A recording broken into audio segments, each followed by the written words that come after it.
1 Samuel chapter 25. Ang pagkamatay ni Samuel. Namatay si Samuel at nag-gather ang buong Israel para magluksa. Nilibing siya sa bahay niya sa Rama. Sina David, Nabal at Abigail. Pagkatapos, pumunta si David sa desert ng Paran. May isang napakayamang lalaki sa Maon na ang property ay nasa Carmel. Meron siyang 3,000 na tupa at 1,000 na kambing. Pinapagupitan niya ng balahibo ang mga tupa sa Carmel.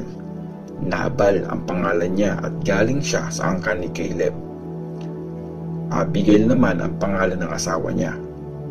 Maganda si Abigail at matalino, pero masungit si Nabal at magaspang ang pag-uugali.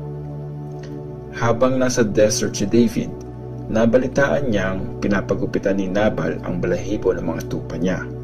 Kaya nagpadala si David ng 10 binata papuntang Carmel para ipaabot ang greetings niya kay Nabal.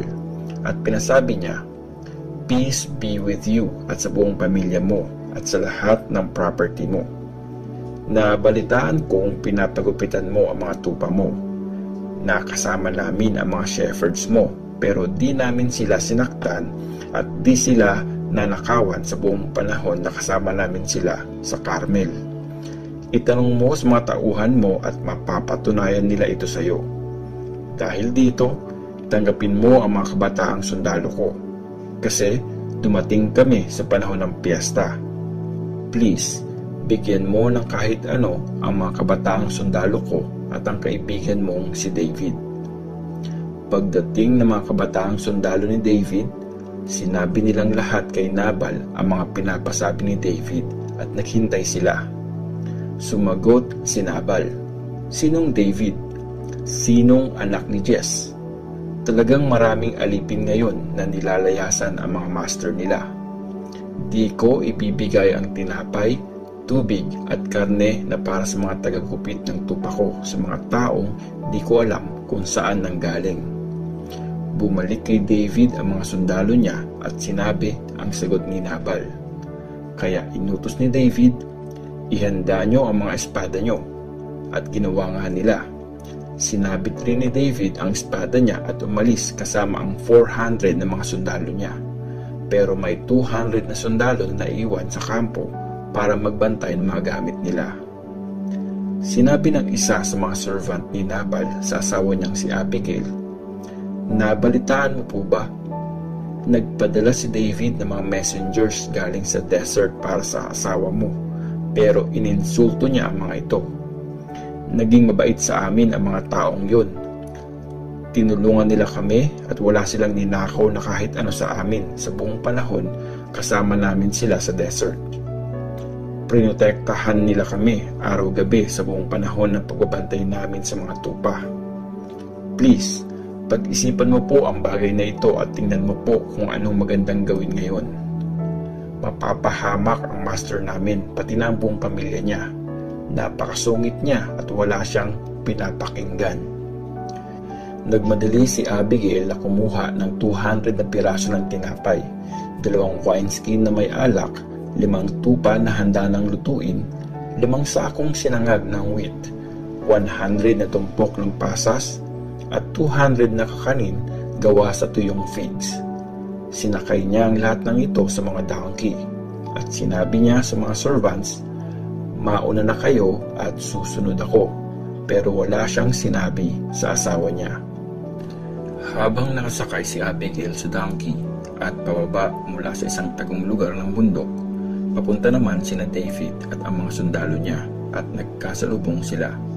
Sinabi ni David, "Sayang lang ang pag-aalaga natin sa property ng taong yun.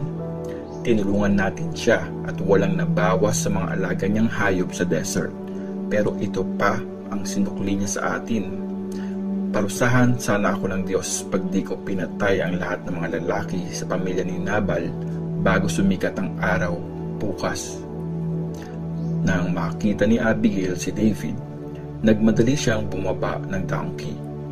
Lumuhod siya at tumapa sa lupa. Lumuhod siya sa paanan ni David at sinabi, "Pakinggan mo po muna ang sasabihin ko. Ako na lang po ang sisihin mo. Huwag niyo na pong pansinin ang walang kwentang Nabal na yun. Kung ano ang pangalan niya, ganun nga siya, walang kwenta. Di ko po kasi nakita nung dumating ang mga pinapunta mong sundalo.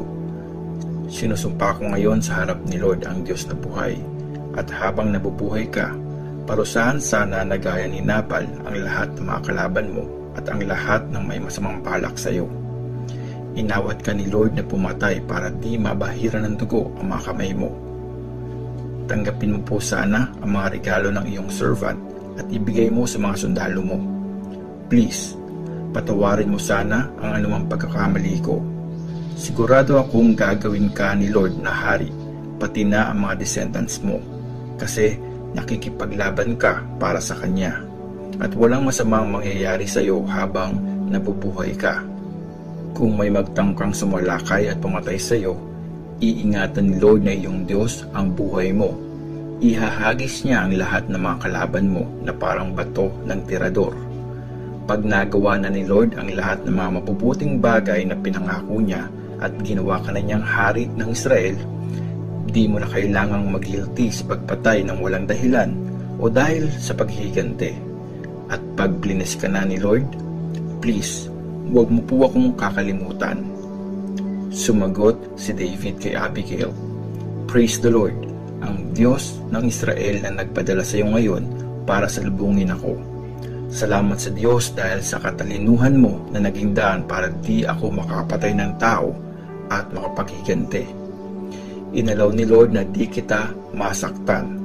Witness si Lord, ang buhay na Diyos ng Israel, na kung di ka nagmadaling salubungin ako, sure na patay na ang lahat ng mga lalaki sa pamilya ni Nabal bukas ng umaga.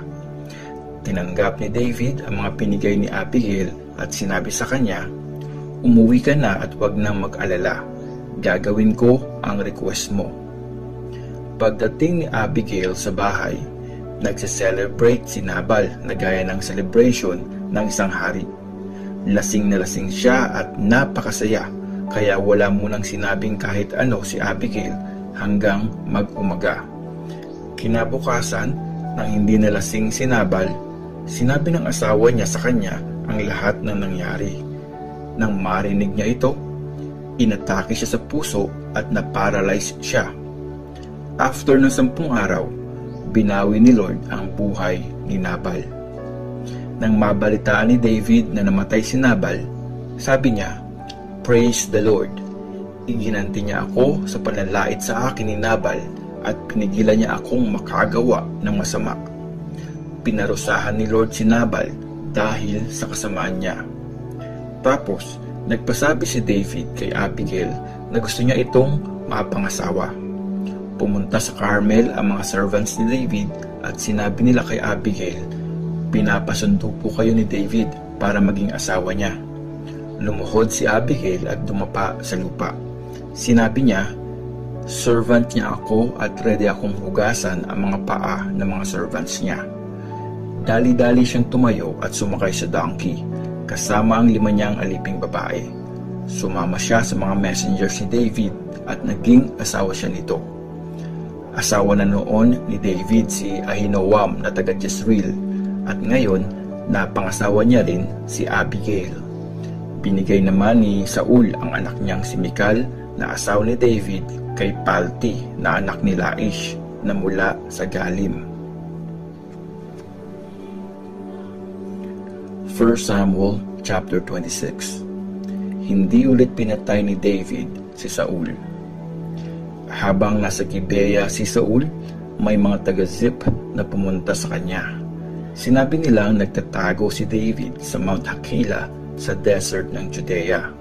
Pumunta agad si Saul sa desert ng Zip kasama ang 3,000 na pinakamagagaling na sundalo ng Israel para hanapin si David. Tapos, nagkampo sina Saul doon sa Mount Hakila na nasa tabi ng daan sa desert ng Judea. Pero nagstay pa rin si David sa desert at nalaman niyang sinundan siya doon ni Saul. Nagpadala siya ng mga espiya at nakumpirma nilang nandun nga si Saul. Pumunta agad si David sa kampo ni Saul. Nakita niyang natutulog si Saul habang napapaligiran ng mga sundalo nito, kasama ang commander ng army na si Abner na anak ni Ner. Tapos tinanong ni David si Ahimelech na Hittite at si Abishai na kapatid ni Joab na anak ni Zeruiah, "Sino sa inyong dalawa ang sasama sa akin sa kampo ni Saul?" "Sasama po ako," sagot ni Abishai. Kinagabihan, lihim na pinasok nina David at Abishai ang kampo ni Saul. Nadatnan nilang natutulog sa gitna ng kampo si Saul at nakatusok ang sibat niya sa lupa malapit sa ulunan niya. Nakapalibot naman sa kanya si Abner at ang buong army. Sinabi ni Abishai kay David, "Binigay na sa iyo ng Diyos ang kalaban mo. Kung gusto mo, tutuhugin ko na siya ng sibat. Isang saksak lang yan at hindi na kailangang ulitin pa." Pero sinabi ni David, "Huwag mo siyang saktan. Siguradong paparusahan ni Lord ang taong mananakit sa haring pinili niya. Sa ngalan ni Lord na buhay, siya mismo ang papatay kay Saul. At kung di naman darating ang time na mamamatay siya, pwedeng sa sakit o sa gera, huwag naman sanang payagan ni Lord na masaktan ko ang taong pinili niyang maging hari. Kunin na lang natin ang sibat niya at ang lalagyanan niya ng tubig, tapos umalis na tayo." Kaya kinuha ni David ang sibat ni Saul at ang lalagyan ng tubig na nasa ulunan nito, at umalis na sila ni Abishai. Walang nagising kahit isa man kina Saul, kasi ginusto ni Lord na makakatulog sila ng mahimbing. Dumating at umalis sina David nang walang nakapansin. Tapos tumawid sina David sa kabilang side ng valley at tumayo sa tuktok ng hill na di kalayuan kina Saul. Sinigawan ni David ang mga sundalo ni Saul at si Abner. "Abner, naririnig mo ba ako?" Sumagot si Abner, "Sino kang nang iistorbo sa hari?" Sumagot si David, "Abner, di ba ikaw ang pinakamagaling na sundalo sa Israel? Bakit di mo binantayang mabuti ang mahal na hari? Ngayon lang may nakapasok dyan para patayin ang hari. Nagpabaya ka sa tungkulin mo, Abner. Sinusumpa ko sa ngalan ni Lord na buhay, dapat kang mamatay kasi di mo binantayang mabuti ang inyong mahal na hari na pinili ni Lord. Tingnan mo kung nasaan ang sibat ng hari at ang lalagyanan ng tubig." Nakilala ni Saul ang boses ni David at tinanong siya nito, "Ikaw ba yan, David, anak ko?" Sumagot si David, "Opo, mahal kong hari." Sinabi pa niya, "Bakit hinahabol mo pa rin ang servant mo? Ano po ba ang nagawa kong kasalanan? Mahal na hari, pakinggan mo po sana ang sasabihin ko. Kung si Lord po ang may gusto na labanan mo ako, tanggapin sana niya ang iyong handog. Pero kung tao ang nagsabi sa iyo nito, sumpain sana sila ni Lord. Kasi sila ang nagtaboy sa akin sa lupain para hindi magkaroon ng bahagi sa pamana ni Lord. Dahil pinalayas nila ako sa lupain para di magkaroon ng parte sa pamana ni Lord, parang sinabi na nilang sa ibang Diyos na lang ako mag-worship. Huwag mo po akong hayaang mamatay sa ibang bansa, malayo sa presence ni Lord. Bakit kailangang patayin ng hari ng Israel ang isang pulgas na katulad ko? Bakit niya ako hinahunting gaya ng isang mailap na ibon?" Sumagot si Saul, "Mali ang nagawa ko. Bumalik ka na, David, anak ko. Di na kita sasaktan kasi di mo ako pinatay kagabi. Ang bobo ko talaga, ang laki-laki ng pagkakamali ko." Sinabi ni David, "Mahal na hari, nandito ang sibat mo. Ipakuha mo po ito sa isa mong sundalo. Bibigyan ni Lord ng reward ang mga taong tapat at matuwid. Ngayon, binigay ka ni Lord sa mga kamay ko, pero di ko magagawang saktan ang haring pinili ni Lord. Kung paano ko po binigyang halaga ang buhay mo sa araw na ito, Maging mahalaga sana sa paningin ni Lord ang buhay ko at iligtas niya ako sa lahat ng kaguluhan. Sinabi ni Saul kay David, God bless you anak ko. Magiging successful ka sa marami mo pang gagawin. Pagkatapos nito, lumakad na si David at bumalik si Saul sa kampo.